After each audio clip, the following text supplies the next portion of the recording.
Broadcasting live from the Business RadioX studios in Atlanta, Georgia, it's time for Coach the Coach Radio. Brought to you by the Business RadioX Ambassador Program, the no-cost business development strategy for coaches who want to spend more time serving local business clients and less time selling them. Go to brxambassador.com to learn more. Now, here's your host. Lee Cantor here, another episode of Coach the Coach Radio, and this is going to be a fun one. Today we have with us Betty Kempa with Betty Kempa Business Coaching. Welcome, Betty. Hi, Lee. Thanks so much for having me. Well, I'm excited to learn what you're up to. Tell us about your coaching practice. How you serving folks? Sure. So I am a business coach. Very specifically, my specialty is really helping the corporate professional transition from that 9 to 5 to really repackaging their genius into a 6-figure coaching practice using my signature methodology. So essentially, I'm helping people replace their corporate income with a coaching business, and I'm really helping them with that transition. So how'd you get into this line of work? What's your backstory? Sure. So, most of us that are coaches, we're coaching some, previous version of ourselves. And I'm doing the same. I spent about a decade as a corporate communications leader at different Fortune 500s. My career looked successful on the outside. I was always shooting myself. I should be happy, right? It looked successful, but on the inside, I was really suffering from kind of like a square peg, round hole syndrome. Always kind of feeling like something was kind of off with where I was at with my job. I tried to kind of silence that little voice and what I would call white knuckle through my day and hold tight to, in quotations, the safe corporate job. But the truth was, what I kind of came to realize is the only part of the day I really enjoyed at my corporate job was the part where I got to coach others.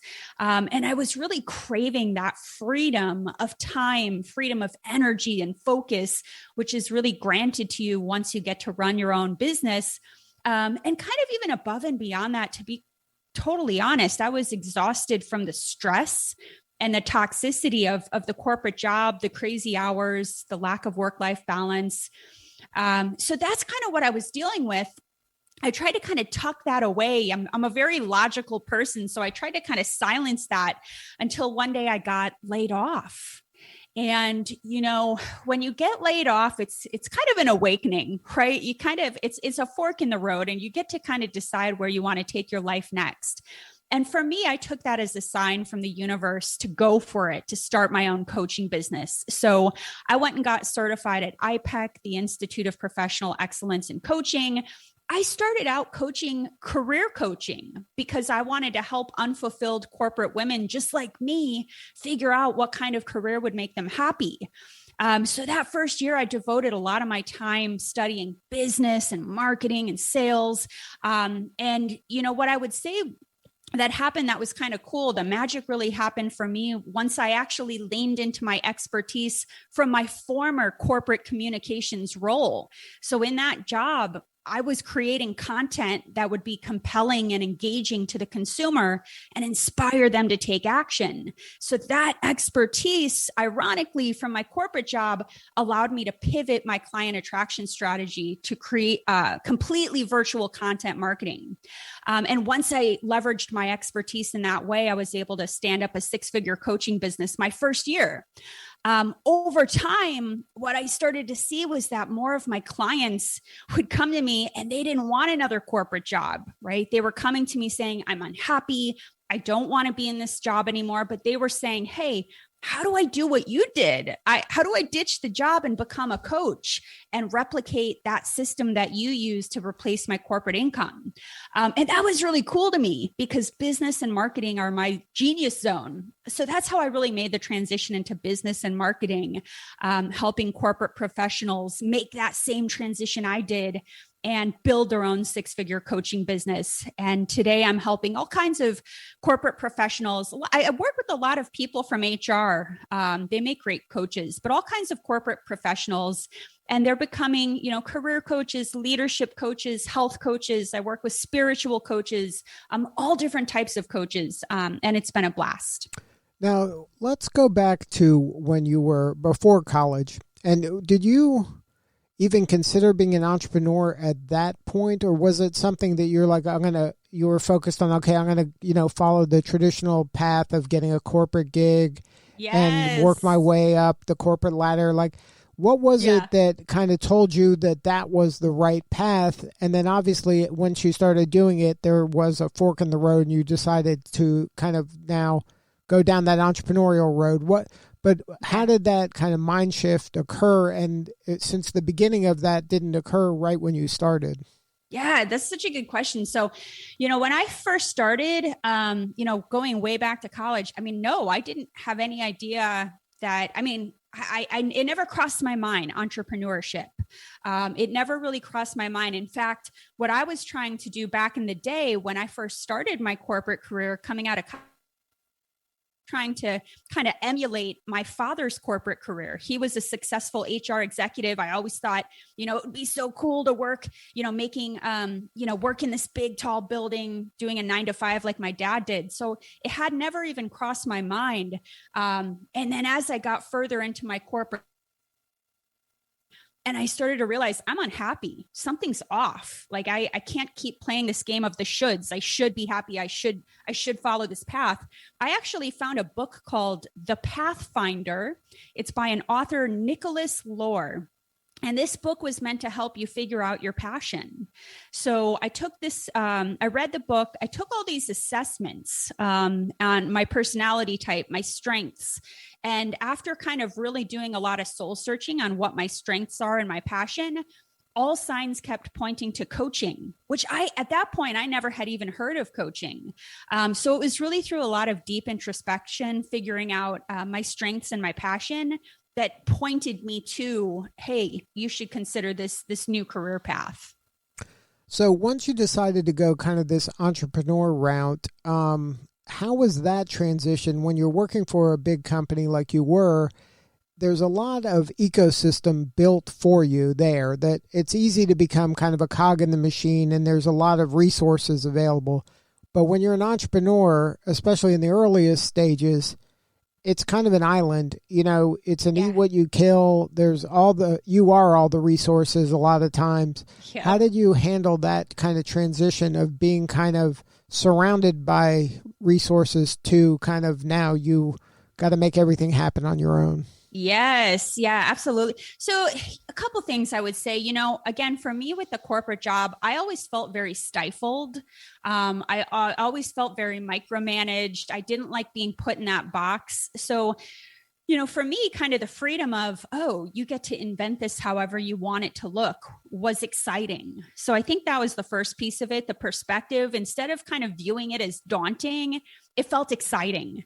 My other strength is researching. I'm a big researcher. I like to do a lot of researching. So, I found a coach training certification school that I thought would be great to go to based on my research. So that's really the first thing I did was start to get certified while I was still at my corporate job. That's the first piece of it is, just building my skill set. And that's not a non-negotiable, you don't have to be certified to be a coach, but a lot of people want to be. I certainly enjoyed it, building my skill set that way. So that's the first thing I did. The second thing that I did was, get a business mentor. I've worked with business mentors my entire coaching career, even while I was still at the corporate job. So I've never had a time where I wasn't working with some kind of a business mentor because there's already people out there that have been there, done that. There's no really need to reinvent the wheel. So it was just hooking up with somebody who had, business strategy, sales and marketing, and figuring it out that way. The other thing that I did was figure out my finances. Now, my situation was different, right? Because I got laid off, and what I tell people is, you don't have to go that route. Like, you can make it easier on yourself, and work with your financial advisor. Figure out what your budget is prior to taking the leap. And I do recommend people do that. Start working on, what kind of startup cost you need to set aside, how much of your monthly household income needs to be paid off. Work with your financial advisor and your business coach to figure out all of that from a financial perspective so it can be a smooth transition. Now, when you're working with somebody that has a corporate gig and they're, thinking, okay, I can do this, or, I didn't know the steps, so they work with you to kind of understand the roadmap and what the terrain looks like ahead. What are some of their kind of initial fears? Is the fear about, why would someone listen to me? Is the fear around, I don't know, like, who am I to be a person to coach somebody else? What's holding most people back to take the leap into kind of being, number one, an entrepreneur, number two, coaching and giving advice to somebody else so that person then is kind of relying on them to be successful? Yeah, that's a really good question. So I think it's a couple things that I see as far as the fears that hold people back from making the leap. I do think the first one is, people want to feel confident in their skill set as a coach. They want to feel confident that they are skilled as a coach. And, the cool thing is, a lot of the clients I work with, they're already coaching in their corporate 9-to-5. Most of these are corporate leaders. They're coaching teams of people, right? So a lot of these professionals think that there's some kind of magical fairy dust to become a coach, but it's kind of like Wizard of Oz with the red ruby slippers. They're already wearing the slippers. They just need to click them. So these are natural coaches. I do think that's the first bit of it is feeling confident in your skills as a coach. And, a lot of that can be taken care of once you get certified, right? You start to build that confidence. It's like, wow, yeah, this is, these are the different kind of ways that you can coach another human. It kind of puts a system around that. So that's the first one, is just, fear around, am I good enough? Do I have the skills? Fear of failure is another big one, right? I think, people worry that, oh my gosh, I'm going to put all my eggs into one basket. And what if I fail? Right. So I think that's another piece of it. And what I work with people on is really redefining, what failure means, right? Is failure staying stuck in a job that makes you miserable and never trying something new that you could be wildly passionate about? Or is failure trying something and it doesn't work, and then you have to kind of pivot and try it a new way, right? Even the most successful coaches out there, business coaches, anyone that's successful in the universe has used failure as a stepping stone to get to where they want to get to be. It's a learning tool. So I think that's the second thing, is that fear of failure. And then, a lot of the clients I work with from the corporate world, we are used to systems and strategies and blueprints, right? So when you're kind of going into this blind, I think that's another fear, is like, well, what am I supposed to do today? Like, what am I supposed to work on to stand this business up? So it's, kind of that desire to have a blueprint, a proven formula that works in standing up a business. Now, can you talk about the beginning for you? Like, you mentioned that you've always had mentors and that's been part of your career, and that this is just kind of an extension or maybe a semantic change in how you're framing what you're doing. But when you went from having a job that was paying you to now having a coaching practice that you got to build that kind of one at a time, can you talk about how you said, okay, in order to do this, I'm going to make a roadmap and I'm going to plan. I'm going to have multiple revenue streams. I'm not going to rely on one type of kind of thing I do in order to make money. Can you talk about how you laid that all out and how that all comes together to help a person become a six-figure coach? Yeah. And again, I took the hard path, right? Like I went through a layoff. So, what I would tell people is stay in your corporate job while you're building the coaching business, because that's going to help fund the coaching business. The layoff was really a kick in the pants for me that I got to make this work. Now, what I did, again, I went and got certified. That was really my first step. I actually took the severance from my layoff and instead of kind of using it in a fearful way and saying, oh, I'm just going to kind of squirrel this away. I was like, no, I'm going to reinvest the severance and go get certified as a coach. So that's the first thing I did. For me, again, I was laid off. So I didn't want to kind of just sit around and wait to get my first client. So what I did is I took a bridge job. So, if you're a human that went through a layoff and you want to become a coach, there's no shame in getting a bridge job. A bridge job is, it's another 9 to 5. It's something you're already skilled at in probably the corporate world. It could be any kind of a job.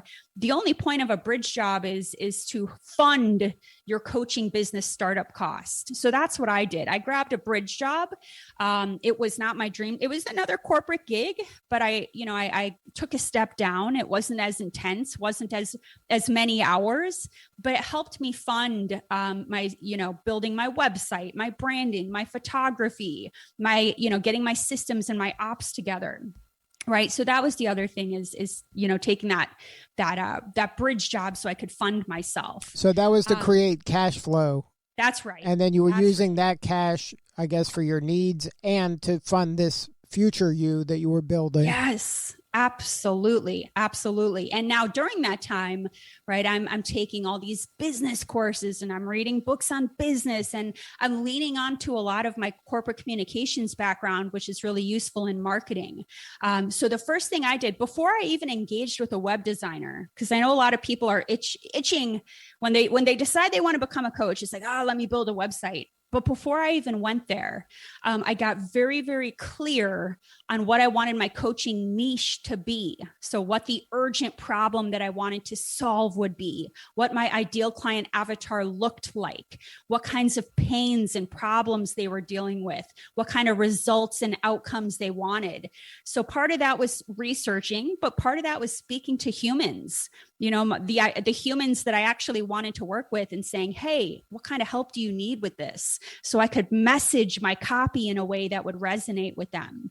So again, before I even worried about a website, it was getting crystal clear on my niche, my messaging. I was looking at my competitors. I was trying to figure out how I could position myself in the market, right? So that was really the next step for me before I even worried about the website. And that's a great tip for folks because a lot of times they don't want to really dig deep on the niche that they're going to serve.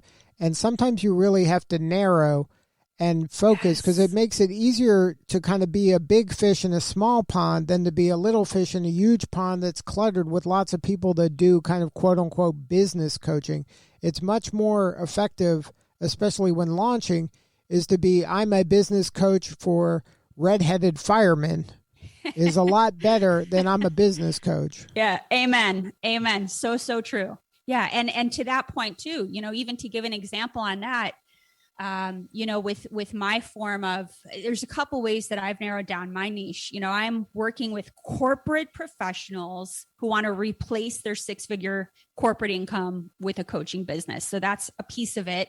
And then the way I do that, which is very specific, is I'm helping people create a high ticket coaching package so that they can sell 1 or 2 per month and hit their financial goals versus, some other methods out there that are, more about like, hey, create a digital course, right? And I'm not here to say one way is wrong or right. This is just an example of how I'm very specifically helping to solve a problem for my niche. And then let's talk about this a little bit because this is your signature methodology. And can you talk about the 5 C's of building this kind of 6-figure coaching business? I'm sure you're alluding to some of the C's there. Yeah, absolutely. Yeah. I can't get away from those C's. And the first one we talked about, right? It's the first C is choose the right niche. So this is figuring out, okay, who is the kind of human I want to work with? Before you even worry about the human you want to work with, it's really, what's the problem you want to solve, right? Because at the end of the day, a business is solving a problem, whether it's a coaching business or something else. So it's what kind of a problem do I want to solve for people? And you really need to pick something that's going to make you want to rip the sheets off on a Monday morning because you can't wait to coach on that topic. So you got to kind of find the sweet spot between I'm passionate about this topic, I want to coach on it, but I also need to validate the market. I got to make sure that this is something people want to pay for. And I got to figure out who would be willing to pay for this thing, right? So step one is choose your niche, do your research with your ideal client avatars, speak to those people out there that you potentially want to serve, get to the bottom of their pains and their dreams, right? And from there, we can kind of craft your messaging in a way that's going to resonate with your target market. Part two, the second C is creating a killer package. And again, this is for people that are familiar with the coaching world, you don't want to sell hourly coaching, right? You want to create a coaching package. So the key here, it's a couple things. One is you want to create your own signature methodology. So the same way I have the 5 C's of building a 6-figure coaching business, each of my coaches, whether they're a relationship coach, a health coach, a leadership coach, they all have their own signature method of getting clients from pain to dream. So that's part 2, is creating that and then packaging it in a way so that it is worth multiple times what you're actually charging. So if you're, creating a 10K coaching package, the value of that, you need to be able to show your client the value is worth, 15, 20, 25K, right? So that's part 2, is creating a killer coaching package. Step 3 is curtains up, launch your brand. And, this is all the key components that go into launching your business the right way, right? This is branding. This is your business tools. Now we get into the website copy. Now we create your lead magnet, your email nurture sequence script. So we're really building the system here, right? We're standing up the business, and we want to launch the business in a way that's going to excite people and bring them along for the ride with you. The 4th C is client attraction system. This is the one everybody wants to skip to, but it's really important to get those foundational elements locked in before you worry about client attraction. And this is really how to create a system so that clients are coming to you on autopilot. And especially with corporate professionals, I'm helping people step out of the role of employee, and it's a different mindset, stepping of CEO of your business and learning what you have to be doing each day, week, and month in order to get the most ROI in your efforts so that you can attract clients. And then there are other elements of client attraction that you can delegate, automate, eliminate, streamline. So the client attraction system is going to be a mixture of what you have to do as the CEO, and then the elements you can outsource and automate. And then the 5th C is closing the deal, right? So you've done all this work and you've got a human on the phone and you love to work with them as a client, but you have to learn how to conduct that conversation so you can transition somebody from, hey, I'm talking to you for the first time, into becoming a client. And what I always tell people is, if you're doing all the heavy lifting on the discovery call, you're waiting to get on a call to share with somebody who you are and what you do, you're doing it wrong. So it's important that you're educating people and warming them up before you have that initial sales conversation with them. Yeah, I find that when I'm working with somebody new about closing, I tell them you're not closing, you're curating. You're deciding if it's the right fit. Yes. There used to be a thing called ABC, always be closing, and to me it's always be curating. You should be trying to see if the person's a right fit for you. And I personally feel I don't like to be in the position of please pick me. I like to be the one choosing. And I like to be the one that's helping kind of make sure that this is going to be a symbiotic relationship where they know what my superpower is and that I know what pain they have and that I can help alleviate or not. And maybe if it's not the right fit, I can point them in the direction that will be the right fit for them. 100%. Yeah. It's kind of like a first date, right? You're both sitting down at the table and getting a feel for the other person's energy.